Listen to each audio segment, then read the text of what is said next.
quelque chose que tu as dit plus tôt continue de me trotter dans la tête. J'ai dit que les forces du mal ne veulent pas qu'on sache quoi que ce soit à propos de ce code. Ils veulent garder la population, disons, aveugle. Peux-tu m'apporter un peu plus de profondeur dans cette réflexion?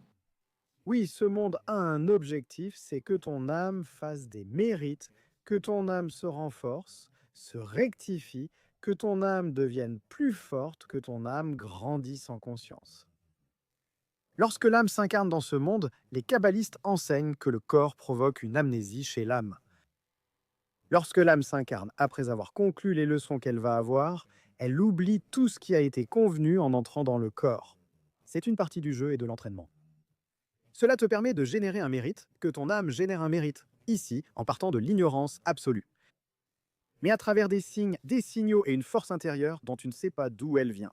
Et des moments difficiles qui surviennent dans la vie. Des épreuves.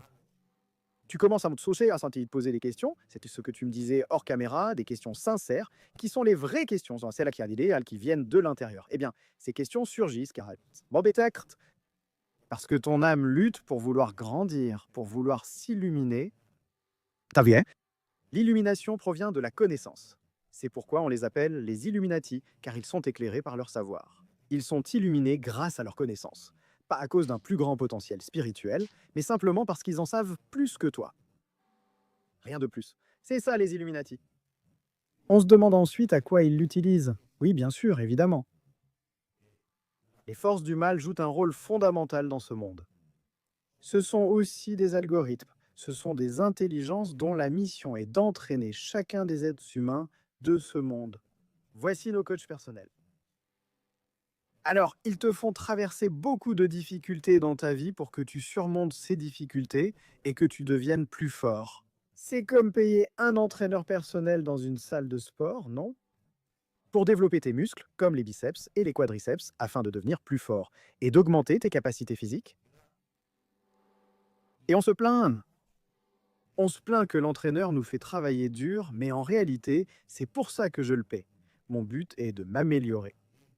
Ma musculature, dans ce cas à la salle de sport, mais en réalité, je veux élargir ma conscience. Alors, ce qui est intéressant, c'est qu'il existe ces forces du mal qui en plus font leur travail de façon phénoménale, mais vraiment phénoménale. Si les forces du bien travaillaient aussi efficacement que celles du mal, le monde serait différent de celui que nous connaissons.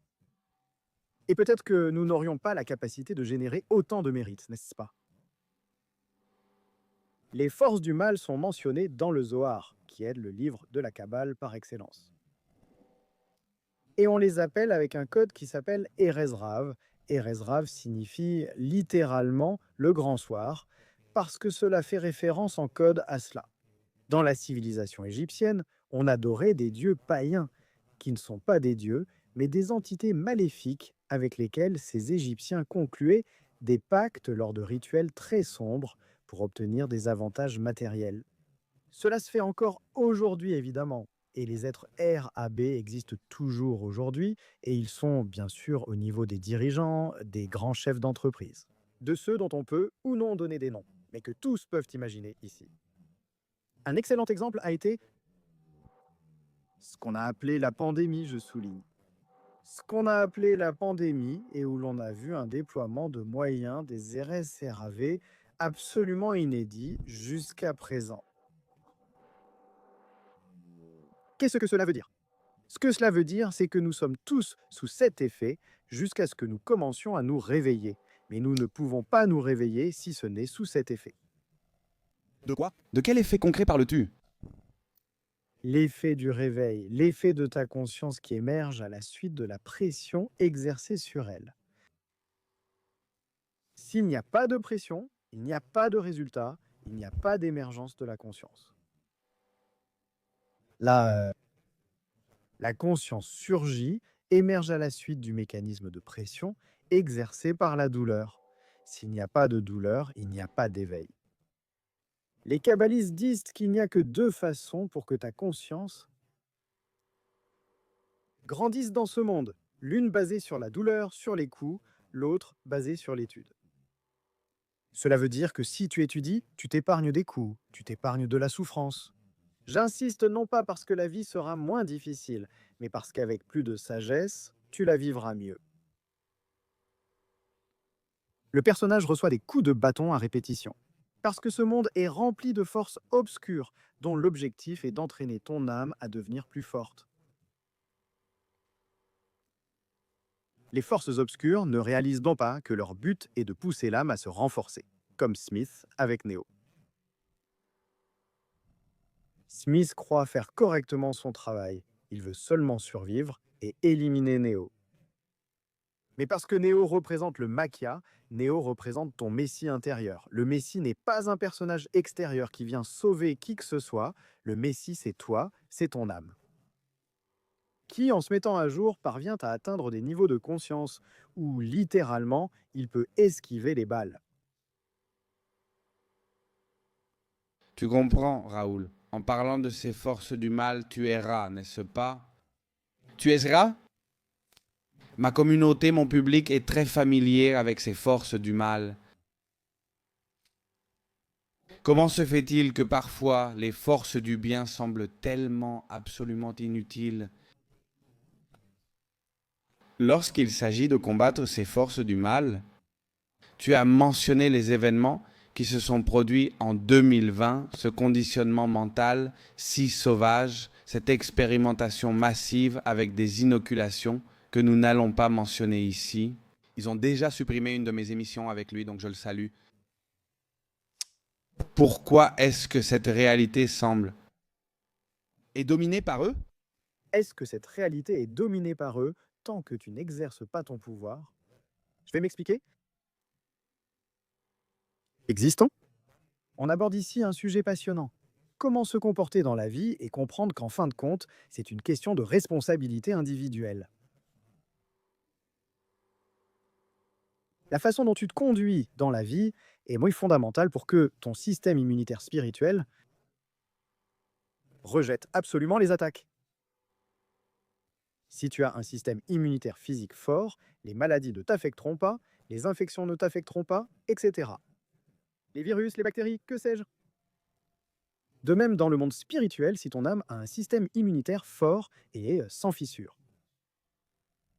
Ce que les kabbalistes appellent, si ta maison n'a pas de fissure, les voleurs ne peuvent pas entrer pour te voler quoi que ce soit. Comment les fissures de Schwindel de la maison se forment-elles? Comment les fissures de l'âme se forment-elles? Eh bien, avec certains comportements qui font que les forces du mal se nourrissent de plus en plus et deviennent de plus en plus fortes. Et je vais parler ici de quelque chose dont on parle très peu, parce que c'est une connaissance très spécialisée, mais que je veux révéler ici. Et dont parlent les maîtres de la Kabbale. Par exemple, les forces du mal se nourrissent de la semence que l'homme jette à la poubelle. Du sperme que l'homme jette lors de l'acte sexuel. Le sperme qui tombe par terre, à la poubelle, dans un préservatif ou dans tout autre endroit que l'utérus de la femme qui est sa place. Cela alimente les forces invisibles du mal, les renforçant même si elles sont imperceptibles à l'œil nu. C'est écrit dans le Zohar. C'est un exemple. Peux-tu me donner plus d'exemples? Maintenant, imagine seulement tout le mal que produit l'industrie du porno dans le monde. Avec ce que je viens de t'expliquer, c'est un exemple. Immédiatement, si les gens avaient la sagesse parce qu'ils ont étudié ce qu'il faut étudier, il ne leur viendrait plus jamais à l'esprit d'exercer la sexualité de cette manière. D'accord? Un autre exemple, la mauvaise langue, parler mal, critiquer, dire de gros mots. Il nous a été donné une bouche, disent les kabbalistes, uniquement pour diffuser la sagesse, éveiller les consciences et donner des bénédictions. La bouche sert à nous nourrir, si je fais référence. Au moment du langage articulé, nous nourrir. Évidemment, bien sûr, mais la bouche, l'ensemble de la bouche, les dents, la langue et l'appareil phonatoire. Le seul objectif qu'il devrait avoir est d'imiter le Créateur, c'est-à-dire être donateur, mais donateur de quoi? De bénédictions, de bonnes paroles, de bons souhaits, d'accords fructueux qui font du bien dans le monde de la diffusion, comme tu le fais et comme tant d'autres le font. Malheureusement, j'utilise beaucoup de gros mots à parfois. Eh bien, mais ici nous apprenons des choses et c'est très intéressant parce que ça m'arrivait aussi. J'ai dû m'éduquer pour que dans ma vie, il n'y ait que des bénédictions. Et je peux t'assurer que ça marche. Depuis que tu commences à exercer ta sexualité de la bonne manière et que tu en comprends le sens, en es-tu conscient? Tu en es conscient? De ça, oui. Et ils exercent déjà leur sexualité d'une manière sacrée. Tu vois là, l'une des forces du mal, les Héreraves, et il y en a 5. 5 types. L'un des types d'Héreraves a pour objectif que tu n'exerces pas une sexualité sacrée. Ce sont ceux qu'on appelle ceux qui ont détruit le temple. On raconte que le temple de Jérusalem a été détruit 2 fois. Eh bien, c'est une métaphore. Le temple, en réalité, c'est l'âme. Voilà le temple. Le temple qui a été détruit signifie que l'âme a des fissures. Pourquoi? Parce qu'elle a été court-circuitée? Pourquoi? Parce qu'il y a eu de mauvais comportements? Pourquoi les forces du mal sont-elles infiniment plus puissantes que les forces du bien ici? Eh bien, parce que la majorité de la population ne sait pas comment se conduire dans la vie, elle ignore ses règles. Et par conséquent, ils sont à la merci, comme des feuilles mortes emportées par le vent, de ce que ces forces du mal veulent faire. Et le pire dans tout ça, c'est que la majorité de ces personnes défendent bec et ongles ceux qui les manipulent. Bon. C'est terrible. Dans le 4e volet de Matrix, il y a également une référence très intéressante à ce sujet. Donc, ce comportement, le comportement sexuel, le comportement avec la bouche, et ensuite le mauvais œil. Le mauvais œil qui en hébreu se dit Ainara, littéralement mauvais œil. C'est-à-dire c'est envier. Envier ce que possède ton voisin, ton ami, ton proche, et vouloir qu'il ne l'ait pas. Et c'est un comportement qui te court-circuite l'âme et qui te provoque des fissures terribles dans l'âme. Nous avons le récit du veau d'or dans la partie basse du mont Sinaï, lorsque Moïse va chercher les tables. C'est une métaphore. Également, kabbalistiquement, le décodage est le suivant, veau. En hébreu, on dit Egel. 3 lettres, A-G-N, L-A-M-E-D-A-U-N, G-U-I-M-E-L-L-A-M-E-D, 3 lettres. Ce sont les initiales de 3 courts-circuits. Aenara, le A-E-N mauvais œil, le L-A-M-E-U-D, le la mauvaise langue, la mauvaise bouche, la médisance. Et le guimel, union sexuelle interdite avec perte de semence, les 3 ensemble. C'est un veau. As-tu fabriqué un veau d'or? Et le problème qui existe dans ce monde, le plus grand problème qui existe dans ce monde, il n'y en a qu'un seul, c'est l'ignorance.